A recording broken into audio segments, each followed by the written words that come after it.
Hi friends, ಎಲ್ಲರೂ ಹೇಗಿದ್ದೀರಾ? Welcome to my channel. ಇವತ್ತು ಮಹಾಭಾರತದ 46ನೇ ಎಪಿಸೋಡ್. ವಿದುರ ನಿರುಪಾಯನಾಗಿ ಇಂದ್ರಪ್ರಸ್ಥಕ್ಕೆ ಭಾರವಾದ ಹೃದಯದೊಡನೆ ಹೋದರು.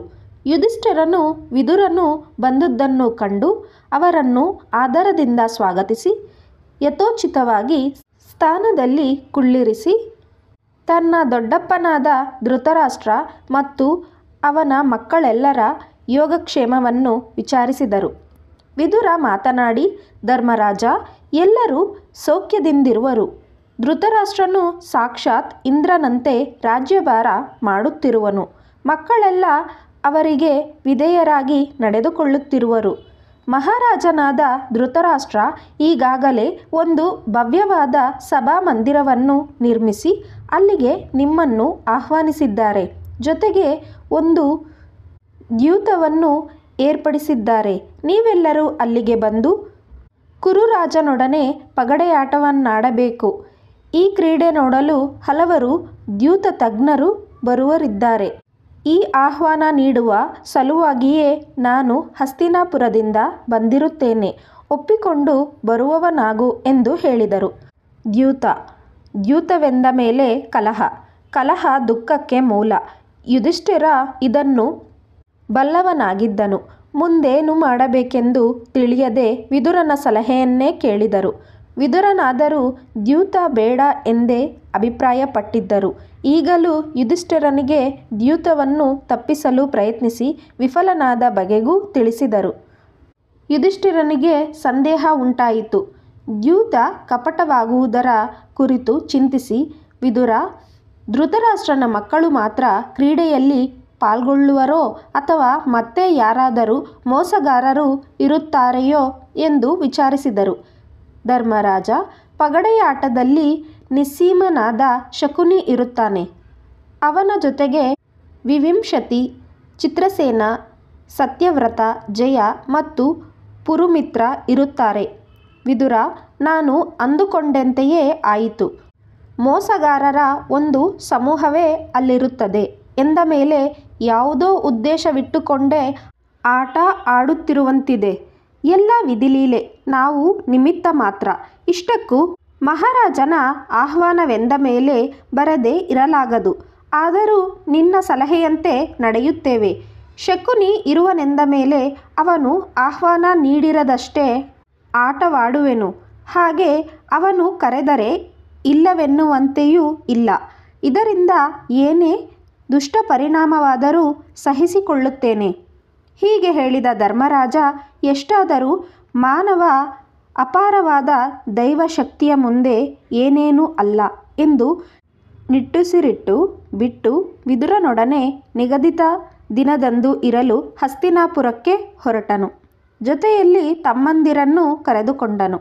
ಹಸ್ತಿನಾಪುರ ಸೇರಿದೊಡನೆ ಧೃತರಾಷ್ಟ್ರನನ್ನು ಕಂಡು ಅವರಿಗೆ ನಮಸ್ಕಾರ ಮಾಡಿದರು. ಬಳಿಕ ಭೀಷ್ಮ, ದ್ರೋಣ, ಕೃಪ, ಕರ್ಣ, ಅಶ್ವತ್ಥಾಮರನ್ನು ಕಂಡು ಮಾತನಾಡಿಸಿ ಕುಶಲ ವಿಚಾರಿಸಿದರು.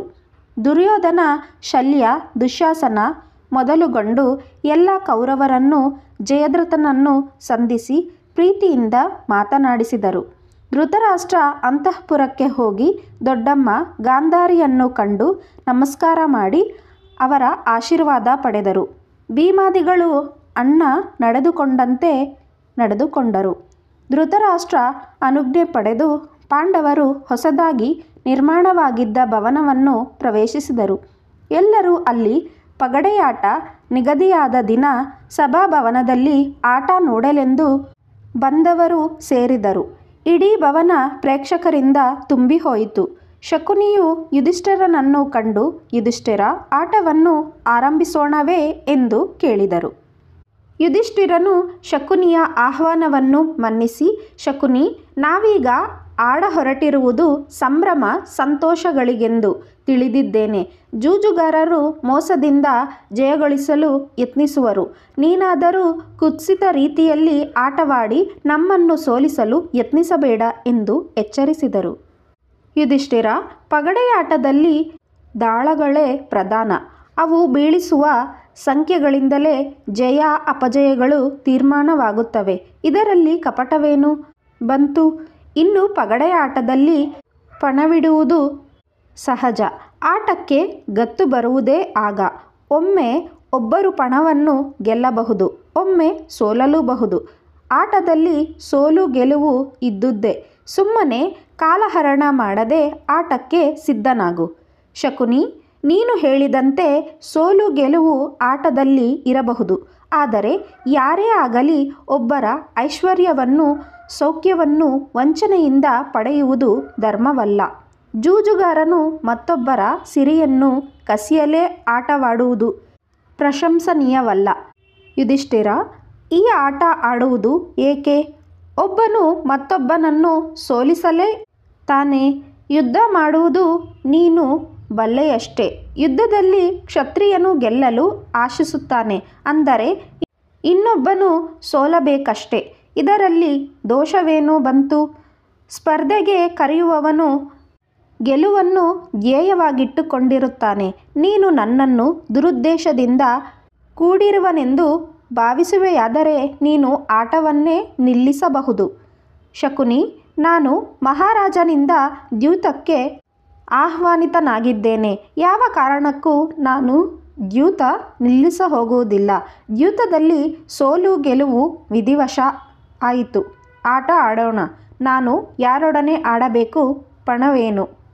ಯುಧಿಷ್ಠಿರನ ಮಾತುಗಳನ್ನು ಕೇಳಿದೊಡನೆಯೇ ಹರ್ಷಚಿತ್ತನಾದ ದುರ್ಯೋಧನ ಯುಧಿಷ್ಠಿರನಿಗೆ, ಯುಧಿಷ್ಠಿರ, ನನ್ನ ಪರವಾಗಿ ಮಾವ ಶಕುನಿ ನಿನ್ನೊಡನೆ ಆಡುತ್ತಾನೆ. ಪಣವಾಗಿ ನಾನು ರತ್ನಾಭರಣ, ವಜ್ರ, ವೈಡೂರ್ಯಗಳನ್ನೊದಗಿಸುತ್ತೇನೆ ಎಂದನು. ಯುಧಿಷ್ಠಿರನಿಗೆ ಇದು ಸಮ್ಮತವಾಗಲಿಲ್ಲ. ದುರ್ಯೋಧನ, ಒಬ್ಬನಿಗೆ ಬದಲಾಗಿ ಇನ್ನೊಬ್ಬನು ಆಟವಾಡುವುದು ಆಟದ ನಿಯಮಗಳಿಗೆ ವಿರುದ್ಧ. ಸ್ಪರ್ಧೆಯಲ್ಲಿ ಸ್ಪರ್ಧಿಯು ಸ್ಪರ್ಧಿಸಲೇಬೇಕಲ್ಲವೇ? ಆದರೆ ನೀನು ಇದೇ ನನಗೆ ಸರಿ ಎನ್ನುವುದಾದರೆ ಆಟ ಆರಂಭವಾಗಲಿ ಎಂದು ಹೇಳಿದರು. ಸಭಾಭವನದಲ್ಲಿ ಧೃತರಾಷ್ಟ್ರನೇ ಮೊದಲುಗೊಂಡು ಎಲ್ಲರೂ ಮಂಡಿಸಿದರು. ಭೀಷ್ಮ, ದ್ರೋಣರು ಯುಧಿಷ್ಠಿರನ ಸ್ಥಿತಿ ಏನಾಗುವುದೋ ಎಂದು ಮಮ್ಮಲ ಮರುಗಿದರು. ವಿದುರ ಚಿಂತಾಕ್ರಾಂತನಾಗಿದ್ದರು. ದ್ಯೂತ ಆರಂಭವಾಯಿತು. ಒಂದೊಂದು ಅಮೂಲ್ಯ ವಸ್ತುವನ್ನೇ ಪಣವಾಗಿಡುತ್ತಾ ಹೋದರು ಸೋದರರು. ಶಕುನಿ ದುರ್ಯೋಧನನ ಪರವಾಗಿಯೇ ಆಡತೊಡಗಿದನು. ಮೋಸಗಾರನಾದ ಅವನು ಇಚ್ಛಿಸಿದ ರೀತಿಯಲ್ಲೇ ದಾಳಗಳ ಸಂಖ್ಯೆಗಳು ಬೀಳುತ್ತಿದ್ದವು. ದಾಳಗಳು ಶಕುನಿಗೆ ಅಧೀನವಾಗಿ ಹೋಗಿದ್ದವು. ಇಟ್ಟ ಪಣ, ಅಮೂಲ್ಯ ಆಭರಣಗಳು. ಶಕುನಿ ಮೊದಲ ಆಟದಲ್ಲಿ ಗೆದ್ದನು. ಯುಧಿಷ್ಠಿರ ಪರಾಜಿತನಾದನು. ಆದರೆ ಅವನಿಗೆ ಆಟ ಸಾಕು ಎನ್ನಿಸಲಿಲ್ಲ. ದ್ಯೂತವೇ ಹಾಗೆ. ಗೆದ್ದವನು ಮತ್ತೂ ಗೆಲ್ಲಬೇಕು ಎಂದು ಆಟ ಮುಂದುವರೆಸುತ್ತಾನೆ. ಸೋತವನು ತಾನು ಗೆಲ್ಲಲೇಬೇಕು ಎಂದು ಮತ್ತೆ ಆಟಕ್ಕೆ ಕೂರುತ್ತಾನೆ. ಶಕುನಿ ತಾನು ಗೆದ್ದನೆಂದು ಹಿರಿಹಿರಿ ಹಿಗ್ಗಿದನು. ಯುಧಿಷ್ಠಿರನು ಧೃತಿಗೆಡದೆ, ಶಕುನಿ, ನೀನು ಮೋಸದಿಂದ ಆಟದಲ್ಲಿ ಗೆದ್ದಿರುವೆ. ಬಾ, ಇನ್ನೊಂದು ಆಟ ಆಡೋಣ. ನಾನು ನನ್ನ ಬಳಿ ಇರುವ ಅಪಾರ ಸುವರ್ಣ ನಾಣ್ಯಗಳನ್ನು ಪಣವಾಗಿ ಇಡುತ್ತೇನೆ ಎಂದರು. ಶಕುನಿ ಉದ್ದೇಶಪೂರಿತವಾಗಿಯೇ ಮೋಸದಿಂದ ಆಟವಾಡುತ್ತಿದ್ದನು. ಆಟ ಮೊದಲಾಯಿತು. ಈ ಬಾರಿಯೂ ಶಕುನಿ ಯುಧಿಷ್ಠಿರನನ್ನು ಸೋಲಿಸಿ ಗೆದ್ದೆ ಎಂದು ಗಟ್ಟಿಯಾಗಿ ನಕ್ಕನು. ಮತ್ತೆ ಆಟ ಮುಂದುವರಿಯಿತು. ಶಕುನಿ, ನಾನು ಈ ಬಾರಿ ನನ್ನ ಚೈತ್ರ ರಥವನ್ನೇ ಪಣವಾಗಿಡುತ್ತೇನೆ. ಈ ರಥದಲ್ಲಿ ಇಲ್ಲಿಗೆ ನಾವು ಬಂದಿದ್ದೇವೆ. ಈ ರಥ ಸಾಮಾನ್ಯವಾದುದಲ್ಲ. 8 ಕುದುರೆಗಳು ಈ ರಥವನ್ನೆಳೆಯುತ್ತವೆ. ಭೂಮಿಯ ಮೇಲೆ ಓಡಾಡುವ ಯಾರೇ ಆಗಲಿ ವೇಗವಾಗಿ ಓಡುತ್ತಿರುವ ಈ ಕುದುರೆಗಳಿಗೆ ಎದುರಾಗಿ ಬಂದರೆ ಕುದುರೆಗಳ ಕಾಲಿಗೆ ಸಿಕ್ಕಿ ನಾಶವಾಗುವರು ಎಂದು ಹೇಳಿ ಯುಧಿಷ್ಠಿರ ದಾಳಗಳನ್ನು ಕೈಗೆ ತೆಗೆದುಕೊಂಡರು. ದಾಳಗಳು ಉರುಳಾಡಿದವು. ಕಪಟ ದ್ಯೂತದಲ್ಲಿ ಯುಧಿಷ್ಠಿರ ಗೆಲ್ಲಲು ಸಾಧ್ಯವೇ? ಶಕುನಿಯ ಕೈ ಮೇಲಾಗಿ ದಾಳಗಳು ಅವನು ಹೇಳಿದಂತೆ ಸಂಖ್ಯೆಗಳು ಬೀಳಿಸಿದವು. ಮತ್ತೆ ಯುಧಿಷ್ಠಿರ ಸೋತನು. ಆಟಕ್ಕೆ ಕೊನೆ ಮೊದಲೆಲ್ಲಿ? ಯುಧಿಷ್ಠಿರನಿಗೆ ಗೆಲುವೆಂಬುದು ಕನಸಾಗಿ ಹೋಯಿತು. ಅವನು ತನ್ನಲ್ಲಿದ್ದುದನ್ನೆಲ್ಲ ಪಣವಾಗಿ ಇಡುತ್ತಾ ಬಂದನು.